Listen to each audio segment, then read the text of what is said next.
Assalamualaikum warahmatullahi wabarakatuh.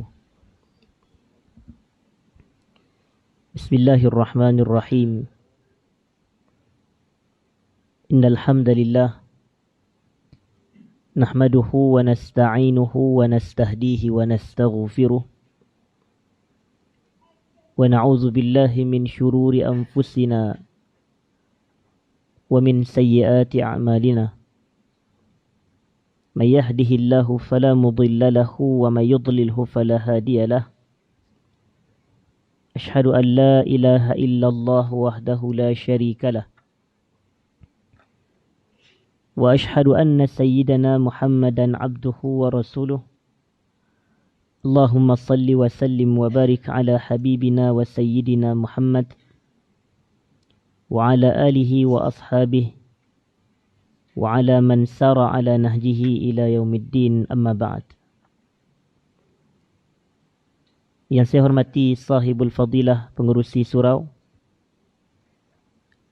seluruh jawatan kuasa pengurusan surau, hadirin sidang jemaah, para pencinta ilmu yang dirahmati Allah sekalian. Pertama sekali kita rafakkan syukur kepada Allah Azza wa Jal kerana pada malam ini kita dapat bersama berkumpul bagi kita menyambung majlis pengajian bulanan kita pada membahas kitab Al-Kabair yang menghimpun dan mengumpulkan berkenaan dengan dosa-dosa besar, yang mana kitab kita ini ditulis oleh Al-Imam Syamsuddin Al-Hafiz Abu Abdullah Az-Zahabi rahimahullahu rahmatal abrar, yang wafat pada tahun 748 Hijrah, hadirin dan hadirat.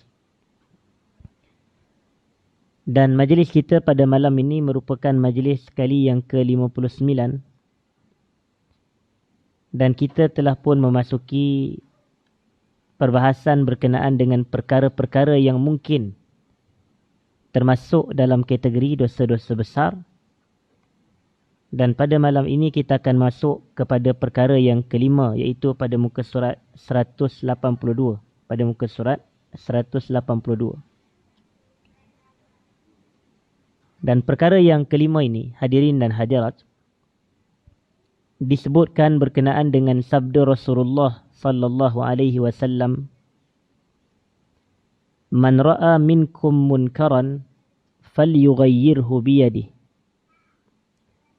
فإن لم يستطع فبلسانه فإن لم يستطع فبقلبه وذلك أضعف الإيمان."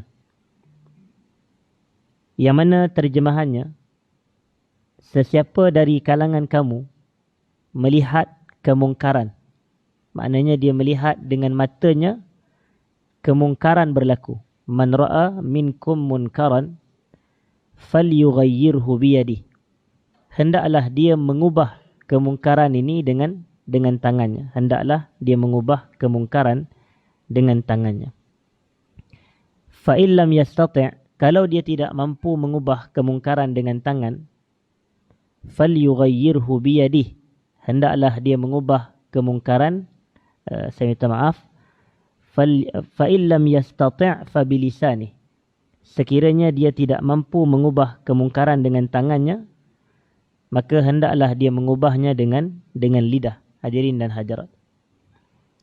Fa illam yastati', dan sekiranya dia tidak mampu mengubahnya dengan lidah, fa biqalbih, hendaklah dia mengubah kemungkaran dengan hatinya. Dan mengubah kemungkaran dengan hati ini adalah dengan cara dia membenci kemungkaran tersebut. Kalau mengubah dengan tangan, saya nak sebut begini. Mengubah kemungkaran ini, para ulama sebahagiannya menyatakan ia wajib. Sebahagian ulama menyatakan ia wajib, iaitu amar ma'ruf nahi mungkar. Namun perbahasan mengubah kemungkaran dengan tangan ini adalah, pertama sekali kita kena jelas apabila kita melihat kemungkaran. Kalau kemungkaran itu kita tidak nampak, maknanya tak berlaku di hadapan mata kita, maka ia tidak wajib kepada kita untuk kita mengubah dan kita mencegah. Kewajipan ini hanyalah apabila kita nampak kemungkaran berlaku di hadapan mata. Itu satu. Yang kedua, apabila kita nampak kemungkaran, kita kena ubah, kita kena cegah. Maknanya kita kena tukar yang mungkar tu kepada yang ma'ruf. Begitu. Dengan tangan, kata Nabi SAW, dan dengan tangan ni difahami dua maksud. Yang pertama, dengan tangan di sini adalah dengan apa? Dengan kuasa. Contoh, seorang yang ada kuasa di tangan dia. Kita ambil contohlah, katakan dalam satu organisasi yang paling berkuasa mungkin kita katakan adalah ketua jabatan. Jadi ketua jabatan ni, cara dia nak ubah kemungkaran yang berlaku yang dia nampak kepada individu-individu yang di bawah organisasi dia, di bawah jabatan dia. Jadi dia buatlah satu undang-undang, contoh sekian dan sekian, maka itu termasuk dalam mencegah kemungkaran dengan tangan. Itu yang pertama. Dan yang kedua, mengubah kemungkaran dengan tangan ini kita katakan adalah seperti apa? Tangan di sini adalah tangan secara hakikat. Tangan di sini adalah merujuk kepada tangan secara hakikat. Sebagai contoh, kita nampak ada dua orang yang bergaduh. Berbalah yang bertumbuk sebagai contoh. Maka kita pun pergi kepada mereka berdua yang bergaduh ini, dan pergaduhan orang Islam sesama orang Islam adalah kemungkaran jika ia berlaku tanpa sebab. Maka kita pun menghalang menggunakan tangan kita. Maknanya kita menghalang kemungkaran ini menggunakan tangan kita.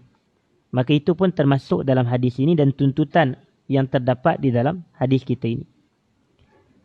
Tetapi kalau kita tidak mampu mengubah kemungkaran dengan tangan, kita boleh ubah dengan lisan, iaitu mengubah dengan lidah. Dan mengubah dengan lidah, kita kata adalah dengan cara kita menegur kemungkaran tersebut. Kita menegur kemungkaran tersebut. Macam kalau kita nampak orang melakukan maksiat di hadapan mata kita. Contoh, dia mencarut, dia bercakap kotor, dia bercakap lucah. Maka kita tegur dia. Kita kata, tuan atau puan, tak boleh cakap macam itu. Tapi dengan hikmah. Sebab itu kata para ulama, al-ma'siyatu la turaddu bil ma'siyah. Maksiat tak boleh dibantah dengan maksiat. Kalau kita dengar orang mencarut, kita pun balas kepada dia, oi bodoh, janganlah mencarut. Kita pula mencarutkan dia pula. Yang ni tak dibenarkan. Sebab itu kita kata, kalau kita nampak orang mencarut atau bercakap kotor atau bercakap tidak elok, kita kena tegur, tapi dengan menggunakan hikmah, iaitu menggunakan dakwah yang tepat. Tak boleh kita nak membalas keburukan dengan keburukan. Tak boleh kita nak memperbetulkan kejahatan juga dengan kejahatan.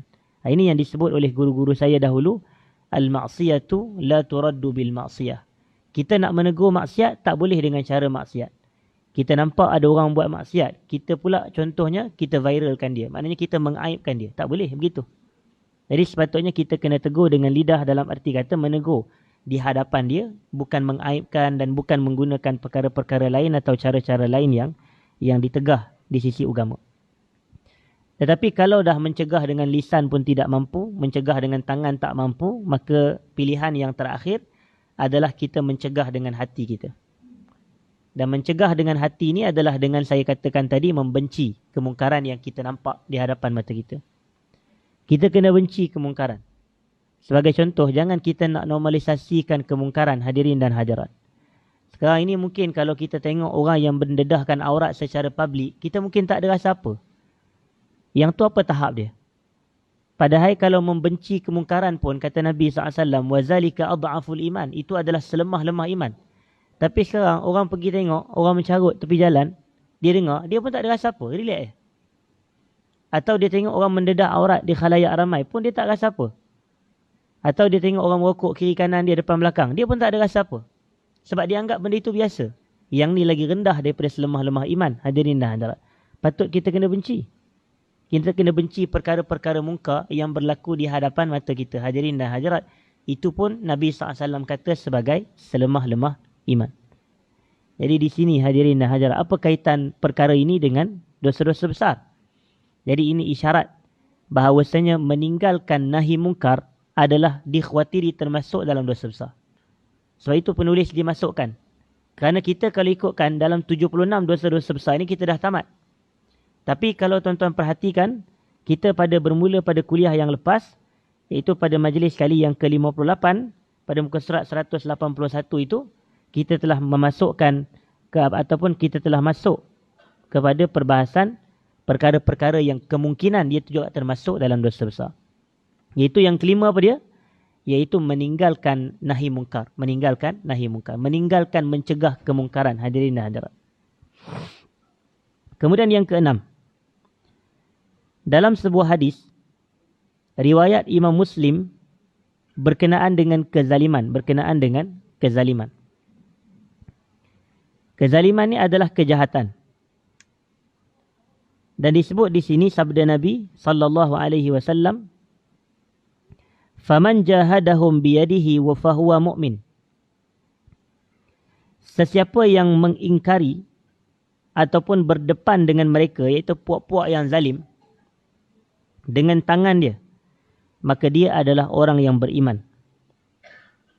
Wa man jahadahum bilisani, siapa yang berhadapan dengan golongan yang zalim menggunakan lidahnya, dalam arti kata dia mencegah kezaliman menggunakan lidah dia. Yang pertama tadi, dia mencegah kezaliman dengan tangan dia. Fahuwa mu'min, maka dia adalah orang yang beriman. Wa man jahadahum biqalbihi fahuwa mu'min. Dan sesiapa yang berhadapan dengan mereka, itu golongan yang zalim ini, dengan hati dia, maka dia juga dikira sebagai orang yang beriman. Laisa wara'a dzalika minal imani habbatu khardal. Tetapi kalau selain daripada itu, maka dia tidak ada iman walau sebesar biji sawi. Hadirin dan hadirat. Maknanya, kalau kita nampak kezaliman ataupun kejahatan yang dilakukan, maka kita dituntut untuk mencegahnya dengan 3 cara ini. Dengan 3 cara. Iaitu pertama tangan, kedua lisan, ketiga hati. Hadirin dan hadirat. Tangan dipecah kata para ulama kepada 2 tadi. Sama ada tangan hakiki, kita leraikan pertumbukan sebagai contoh. Pergaduhan, perbalahan sesama orang Islam. Yang kedua, kita menggunakan kuasa untuk kita mencegah kemungkaran. Macam seorang polis, dia nampak ada kesalahan di depan mata dia, maka dia ambil tindakan. Yang tu mencegah dengan tangan. Kerana dia ada kuasa. Dia diberikan kuasa. Yang kedua, tetapi kita tahu bahawasanya bukan semua orang mampu nak ubah kemungkaran dengan tangan. Tapi Allah Ta'ala ada Nabi SAW memberi dia kelonggaran. Dia boleh ubah dengan lidah.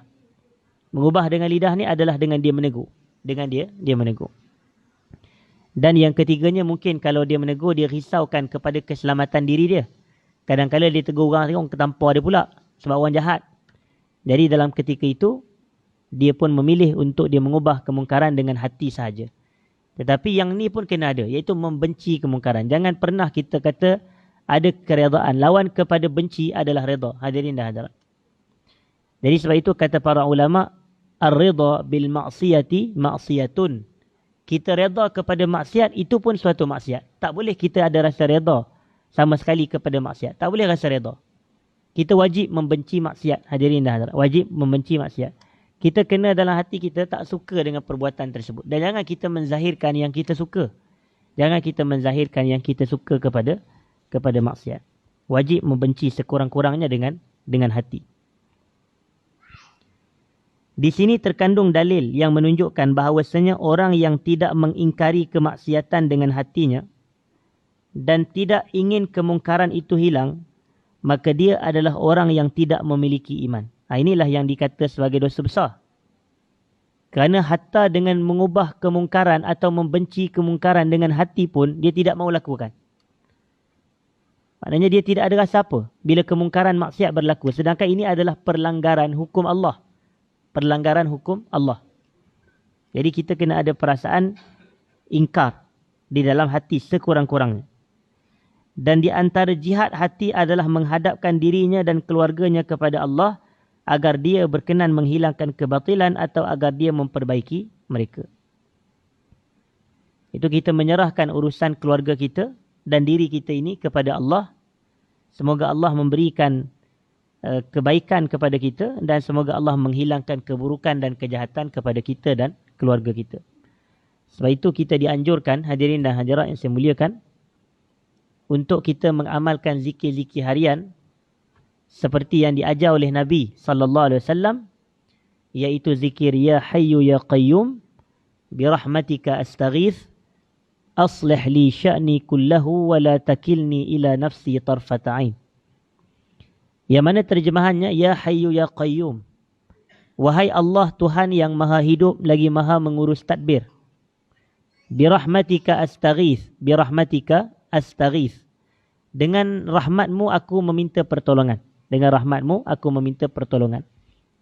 Aslih li sya'ni kullah, kau elokkanlah keseluruhan keadaanku, maknanya kau elokkanlah keadaanku keseluruhannya, atau kau perbaikilah segala urusanku. Wala takilni ila nafsi tarfata ain, dan janganlah kau serahkan urusanku kepada diriku sendiri walau hanya sekelip mata. Hadirin dan hadirat, jadi kita nak Allah perbaiki urusan kita ini. Kemudian kita nak beralih kepada yang ketujuh pada muka surat berikutnya, 183. Hadirin dan hadirat,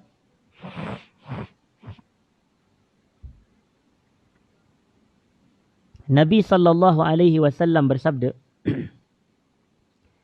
Innahu yusta'malu alaikum umara'u fata'rifuna wa tunkirun.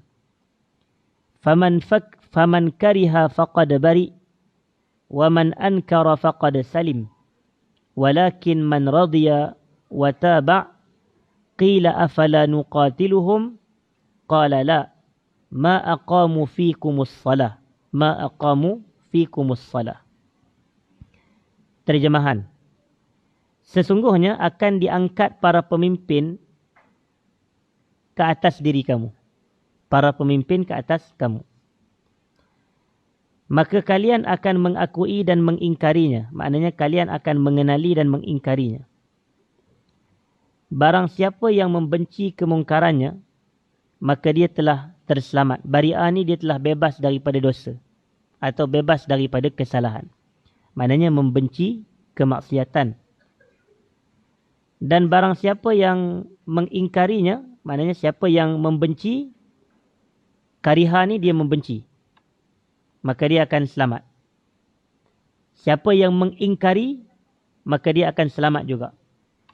Tetapi sesiapa yang mengikuti, ataupun walakin man radiya wa taba', mereka yang redha dengan kemungkaran dan mereka mengikuti pula kemungkaran tersebut, qila afala nuqatiluhum, maka ditanyakan kepada Nabi sallallahu alaihi wasallam, bolehkah kami nak memerangi mereka? Iaitu golongan apa?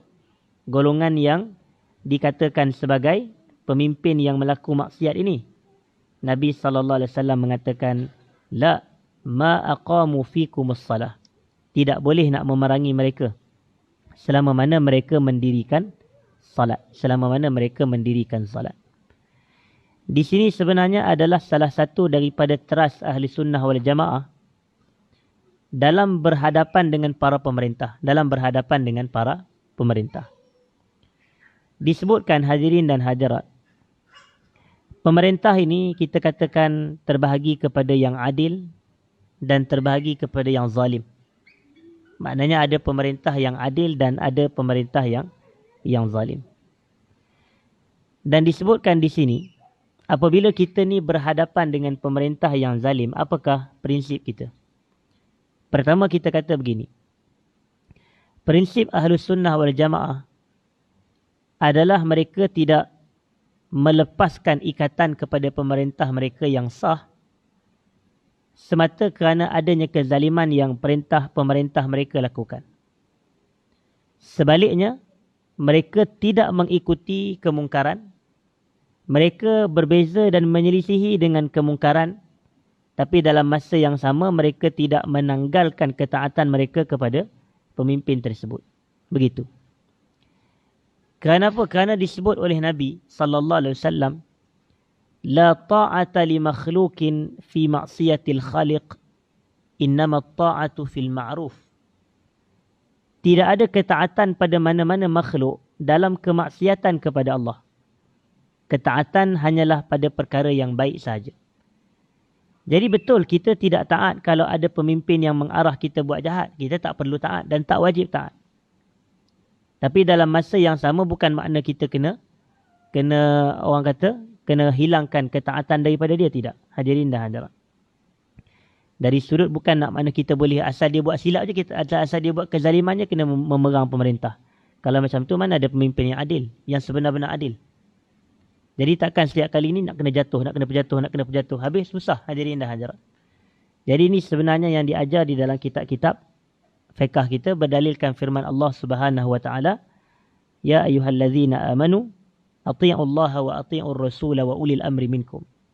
Wahai orang beriman, taat kepada Allah, taat kepada Rasul dan taat kepada pemerintah dari kalangan kamu. Tetapi macam yang saya sebutkan, ketaatan kepada pemerintah hanyalah terikat dengan ketaatan mereka kepada Allah dan Rasul. Dalam bab maksiat, dalam bab kejahatan, tidak wajib taat. Cuma kita tidak memerangi pemerintah. Dalam arti kata, sekiranya dilihat ada berlaku kezaliman, tetapi disebutkan di sini oleh Nabi SAW, ma aqamu fihimus salah atau fikumus salah. Selama mana mereka mendirikan salat. Selama mereka mendirikan salat. Sebab kalau di sini kenapa saya bahaskan sebegini? Kerana dahulu ada satu orang pemerintah ini yang dia sangat zalim. Hadirin dan hadirat. Pemerintah ini dia sangat zalim. Yang mana namanya adalah Hajjaj bin Yusuf As-Saqafi. Hajjaj bin Yusuf As-Saqafi. Dan Hajjaj ini beliau adalah satu manusia yang sangat zalim.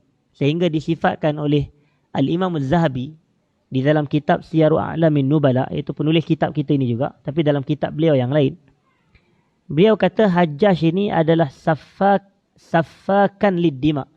Saffakan lid-dima. Beliau ni adalah kaki tumpah darah orang. Maknanya pembunuh lah dia ni. Tetapi para tabi'in dahulu, iaitu anak-anak murid kepada para sahabat Nabi, ketika Hajjaj menjadi imam salat, mereka ikut. Hajjaj jadi imam salat, mereka ikut. Walaupun mereka tahu dia ni zalim. Tapi bukan bermakna mereka menanggalkan, maknanya mereka memerangi, tak. Hadirin dan hadirat. Jadi di sini ada sedikit perbezaan. Sebab itu di sini disebutkan, membenci kemungkaran pemerintah, bagus. Berlepas diri daripada kemungkaran pemerintah, bagus. Yang tidak bagus adalah redha dan ikut kepada kemungkaran dan kejahatan. Tapi adakah itu, kata para sahabat, membolehkan kami nak memerangi mereka ini, para pemerintah ini? Nabi kata tidak. Selama mana mereka mendirikan salat. Selama mana mereka mendirikan salat. Maksudnya selama mereka Muslim. Itu maksudnya. Apabila mereka masih Muslim, walaupun Muslim ini zalim, tapi ia tidak boleh orang kata dijatuhkan tanpa cara yang betul. Tak boleh dijatuhkan tanpa cara yang betul. Kerana dia ada perbezaan. Dan ini sebenarnya perbahasan yang panjang berkenaan dengan nizamul hukum fil Islam. Nizam al-hukum fil Islam. Iaitu sistem pemerintahan dalam Islam. Ataupun as-siyasah as-syar'iyah. Yang ini kupasan dan ulasan dia adalah panjang. Berkenaan dengan pemerintah ini, hadirin dan hadirat. Dan bagaimanakah sepatutnya sikap rakyat ini kepada pemerintah. Baik. Jadi di sini apa dosa besarnya? Dosa besarnya adalah meredai dan mengikuti kejahatan, kemungkaran yang dilakukan oleh pemerintah. Ini pun dikhawatiri termasuk dalam kategori dosa besar. Hadirin dan hadirat.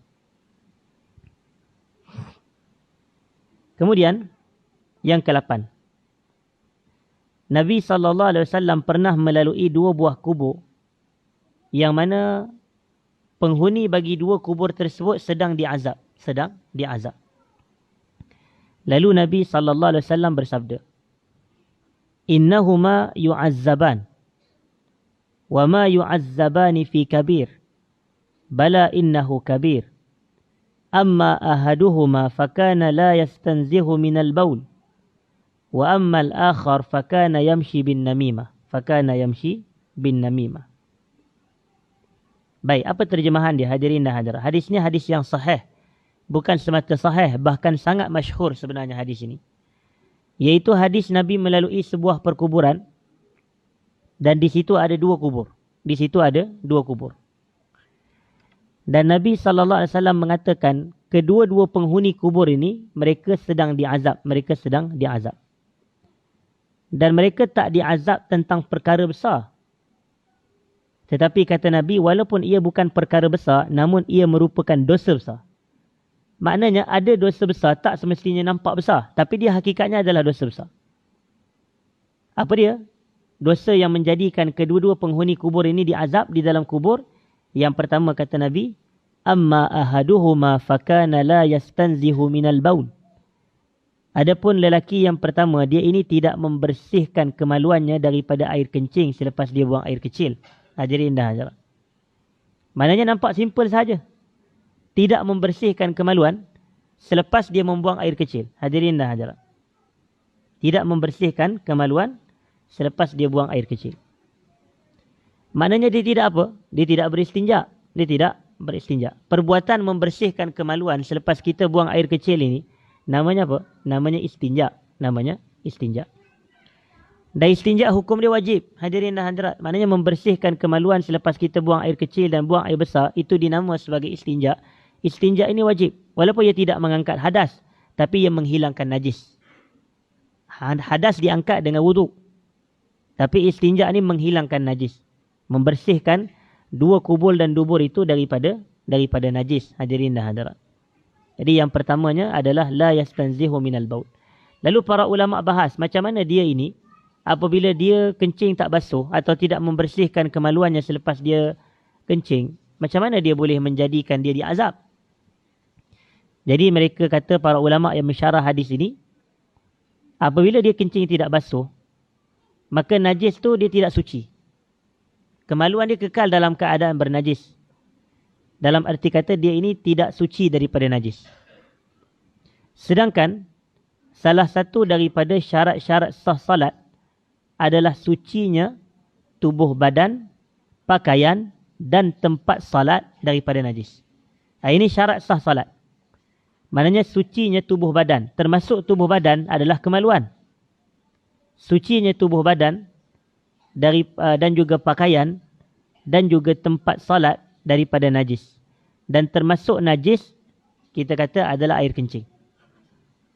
Jadi selepas buang air kecil, selepas seseorang itu dia kencing, dia kena istinja, membasuh kemaluan dia. Hadirin dan hadirat, dengan air.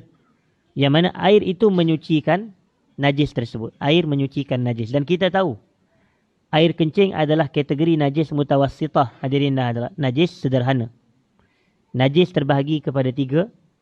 Mukhaffafah, mutawassitah dan mughallazah. Najis mukhaffafah adalah najis ringan, iaitu contohnya ada satu sahaja. Air kencing kanak-kanak lelaki di bawah 2 tahun yang tidak makan kecuali susu ibu. Hadirin dan hadirat. Jadi cara kita nak menyucikannya juga ringan, sesuailah dengan najis tu najis ringan, iaitu kita renjis atau percikkan sahaja air di kawasan yang terkena najis. Adapun najis yang kedua adalah najis mughallazah, najis besar. Dan najis besar ini hanya ada 2 sahaja. Sebahagian ulama kata 3. Tetapi kita kata yang pertama adalah yang pertama adalah babi dan yang keduanya adalah anjing. Hadirin dan hadirat. Dan sebahagian ulama mengatakan wama yatawalladu min far'i ahadihima. Ini yang ketiga. Iaitu haiwan-haiwan yang terlahir daripada cabang salah satu keduanya. Maknanya boleh jadi kacukan. Hadirin dan hadirat. Contoh kambing ada hubungan dengan anjing contohnya. Jadi tengok lahirlah anak, kita pun tak tahu nak panggil apa.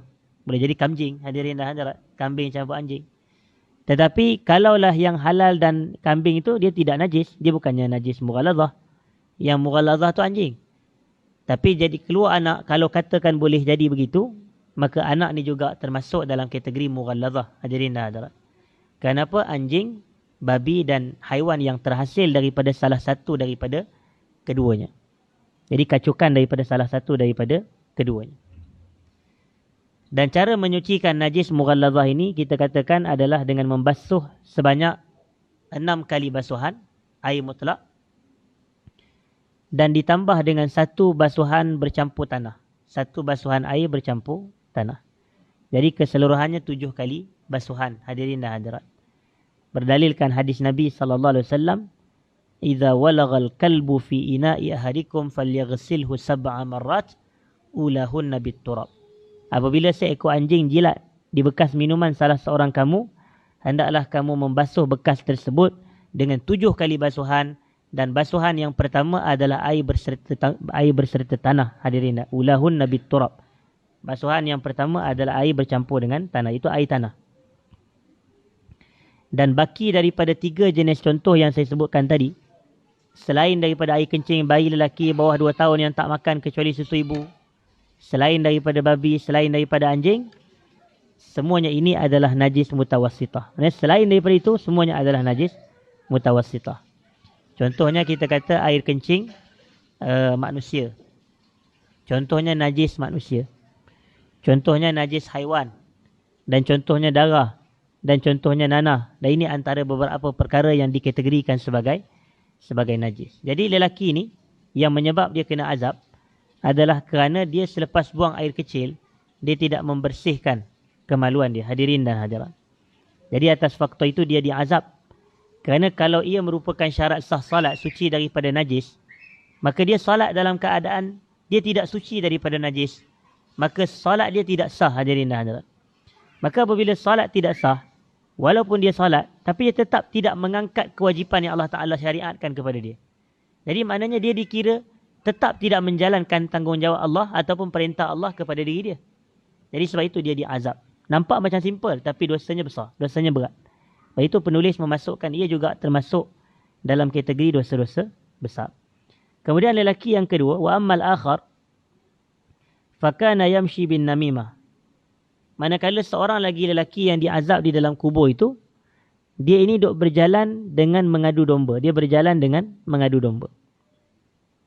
Dan mengadu domba ni dia melibatkan hadirin dan hadirat 3 pihak. Dia melibatkan tiga pihak.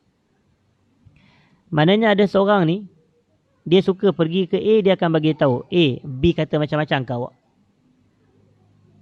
Padahal asalnya A tak tahu pun.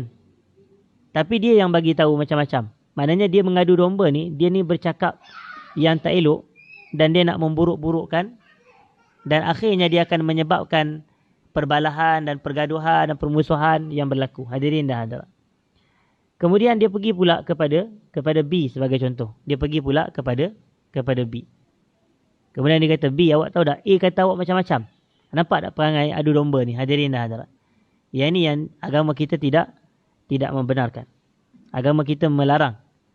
Dan dipanggil dalam bahasa Arab, orang seperti ini sebagai namam. Dia namam ni adalah orang yang sangat kuat mengadu domba. Ni jahat, ni antara maksiat lidah, hadirin dan hadirat. Ni maksiat lidah. Namimah. Dan kata Nabi SAW, la yadkhulul jannata namam. Tidak akan masuk syurga golongan namam ni. Maknanya kalau sampai tak masuk syurga, menunjukkan dosa ni ringan ke berat, hadirin dan hadirat? Ia besar.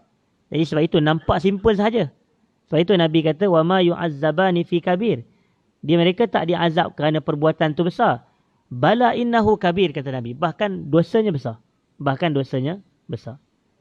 Jadi atas faktor itu mereka diazab di dalam kubur. Dan apabila kita sebut seseorang yang diazab di dalam kubur, adakah tuan-tuan dapat gambaran kalau orang itu diazab dalam kubur, maka yang selepas daripada itu adalah indah-indah belaka? Kita tak fikir macam tu. Kecuali kalau dalam kubur pun dah tak selamat, yang lepas daripada kubur apa dia? Lagilah tak selamat. Betul tak?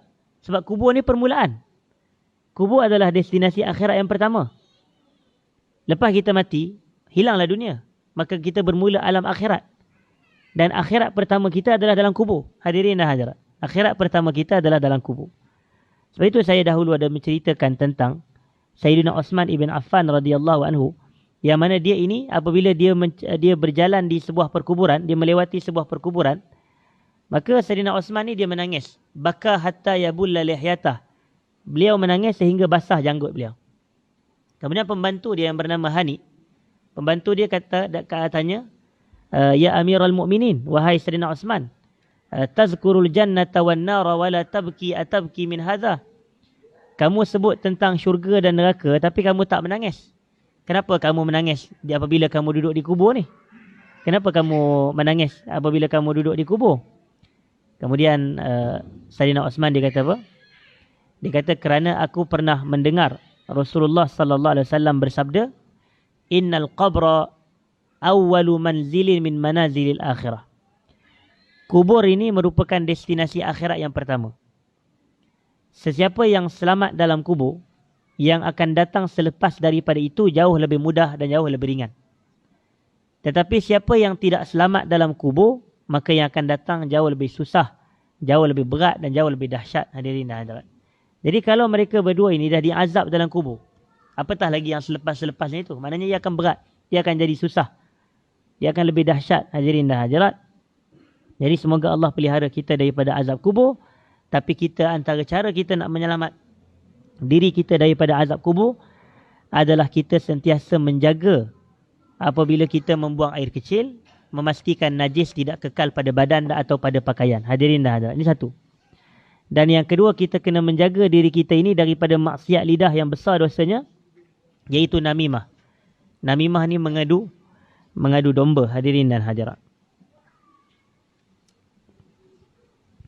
Kemudian yang ke-9, hadirin dan hadirat yang saya muliakan, adalah daripada hadis Ibnu Umar radhiyallahu anhuma, daripada Nabi SAW baginda bersabda, "Man a'ana ala khusumatin bighairi haqqin kana fi sakhatillahi hatta yanzi'." Barang siapa yang membantu permusuhan dan perbalahan tanpa sebarang hak, maka dia berada dalam kebencian Allah sehinggalah dia berhenti. Dia berada dalam kebencian Allah sehinggalah dia hatta yanzi'. Yanzi' ni maknanya sehinggalah dia menanggalkan pertolongan dan bantuannya tersebut. Maknanya sehingga dia mencabut, sehingga dia berhentilah, dalam bahasa yang mudah.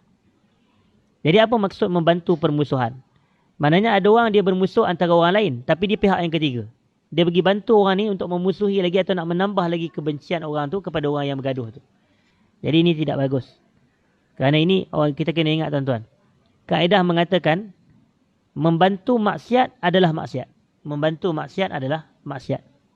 Berdalilkan firman Allah dalam surah Al-Maidah, "Wa ta'awanu 'alal birri wat taqwa wa la ta'awanu 'alal itsmi wal 'udwan." Saling tolong-menolong dalam perkara kebaikan dan ketakwaan, dan jangan saling tolong-menolong di atas perkara dosa. Jadi kalau kita tolong orang nak bergaduh, kita nak tolong orang nak bertumbuk, maka kita pun dapat dosa juga.